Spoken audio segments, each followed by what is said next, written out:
No, that door. Okay. I couldn't remember which door. No, it was down there. I couldn't remember. Yeah, I remember this now. The little abutment. Yeah. Hey, how's it going? It's going. How you doing? You need about 3-4 more guys in here. It'll help. Wow, what a close quarters this is. I actually thought I could do this years ago. This is pretty. This looks nice. From my point of view, this looks nice. It's come a long way. So we got 2 boilers.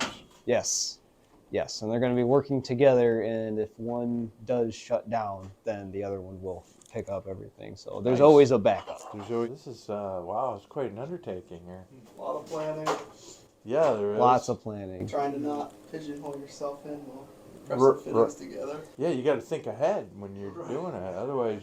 Right now I'm in the process of building about 4 of them just so I can get this one through. But I have to build 4, take them all back apart, crimp halfway through. Otherwise, Yeah. fittings won't work because you can't get the press tool in them. Right. That's the only issue with that. It's not like the old, freezing. The big B. Well, one of them had to be sweat, right? Yep. We did have to sweat one. It's funny. I mean, Couldn't find press.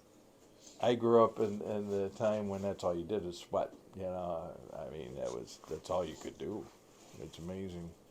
And then if there's water in the line, you're done. But this is neat. What a nice job. So you think we might have them on heat tomorrow? Oh yeah, that's Definitely? Yeah. Good. definitely the goal. We're on our way. Yeah.